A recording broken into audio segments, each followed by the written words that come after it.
அனைவருக்கும் வணக்கம். தெய்வீக பலன்கள் சேனல் சார்பாக தங்களை அன்புடன் வரவேற்கிறோம். இன்று நம் காணொளியில் காண விரும்புவது புண்ணியம் நிறைந்த 2025ஆம் ஆண்டு இந்த சனி மகா பிரதோஷ நாளில் பாரம்பரிய சிவபெருமானை எவ்வாறு வழிபடுவது என்பதை பற்றி இந்த காணொளியில் விரிவாக பார்க்கலாம். வாருங்கள் காணொளிக்கு செல்லலாம். மறக்காமல் ஒரு சப்ஸ்கிரைப் செய்யவும்.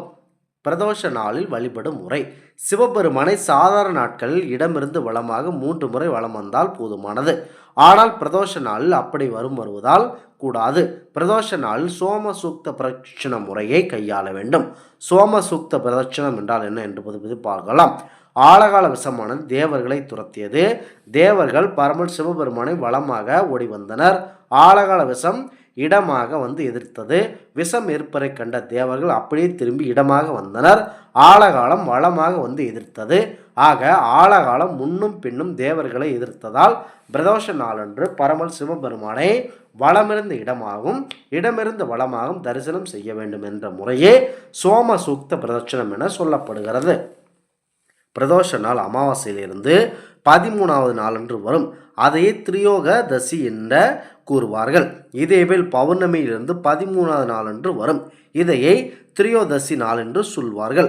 அமாவாசையிலிருந்து 13 வரும் திரியோதசி திதியை வளர்பிறை பிரதோஷம் என்று, பௌர்ணமியிலிருந்து 13வது நாளாக வரும் திரியோதசி திதியை தேய்பிறை பிரதோஷம் என அழைக்கப்படுகிறது. பிரதோஷ நாளன்று உடல் சுத்தம் செய்து கொண்டு ஆலயத்தில் பிரவேசிக்க வேண்டும். முதலில் ரிஷபதேவருக்கு நெய் தீபம் போட்டு அருகம்புல் கொடுத்து வாழை தொட்டு வணங்க வேண்டும். பிறகுதான் கணபதியை வணங்க வேண்டும். நந்தி தேவருக்கு பின்பு நின்று கொண்டு கொம்புகளுக்கிடையே லிங்கத்தை தரிசிப்பது சிறந்த முறையாக கூறப்படுகிறது. ஆலயத்தில் கூட்டம் அதிகமாக இருந்தால் மனதால் லிங்கத்தை தியானிக்கலாம். தியானித்து விட்டு அப்பிரதோஷத்தை வலம் கையாக ஓரமாக சண்டிகேஸ்வரரை சன்னதி வருமுறை சென்று சண்டிகேஸ்வரர் வணங்கிவிட்டு அப்படியே திரும்ப வந்து முன்பு போலவே நந்தீஸ்வரர் பின்பு நின்று லிங்கத்தை தியானித்து கொண்டு வழக்கம் போல இடமிருந்து வளமாக பிரதட்சணமாக வர வேண்டும். பிரகாரத்தில் சுவாமிக்கு அபிஷேகம் செய்யும் நீர் வருவதற்கு ஒரு தொட்டி அமைக்கும் இருக்கும். அதை கோமிகி நீர் தொட்டி என்பர். அந்த தொட்டி வரை நீங்கள் வர வேண்டும். அத்தொட்டியை கடக்கக்கூடாது. அப்படியே வந்து வழியே செல்ல வேண்டும். நந்தியையும் லிங்கத்தையும் தியானிக்கவும்.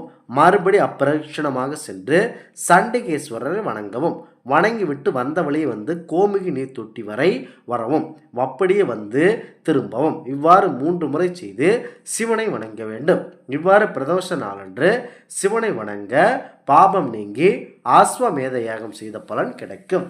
பிரதோஷ நாளன்று நந்தி தேவருக்கு சிகப்பு அரிசியில் வெள்ளம் சேர்த்து நெய்வேத்தியம் கொடுக்க வேண்டும். பிரதோஷ நாளன்று உபவாசம் இருப்பவர்கள் ஆலய தரிசனத்தை முடித்துவிட்டு வெறும் தரையில் படுத்து உறங்க வேண்டும். ஒவ்வொரு மாலை வேளையான 4:30 மணி முதல் 6 மணி வரையிலான உள்ள காலம் தினப்பிரதோஷம் என்று அழைக்கப்படுகிறது.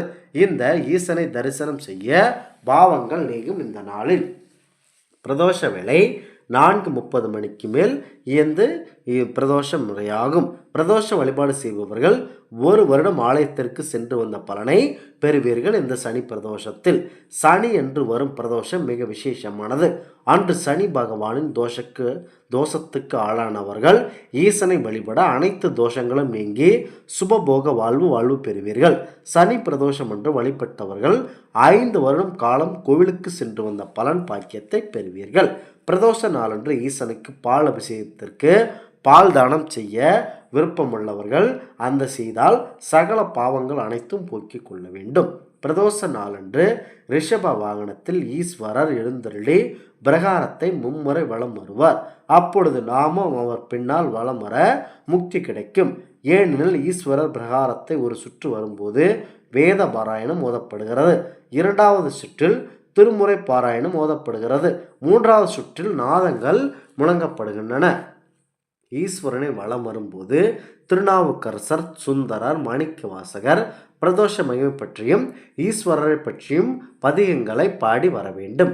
இல்லையில் நமச்சிவாய எனும் 5 எழுத்து மந்திரத்தை உச்சரித்தபடியே வர வேண்டும். இந்த பிரதோஷ நாளன்று கண்டிப்பாக பரம்பொருள் சிவபெருமானுடைய ஆலயத்திற்கு சென்று அங்கிருக்கும், அதாவது பிரதோஷ நேரம் முடிந்த பிறகு அன்னதானம் கொடுக்கப்படும். அந்த அன்னதானத்தை உட்கொண்டு நீங்கள் இந்த பிரதோஷ விரதத்தை முடித்து கொள்ளலாம்.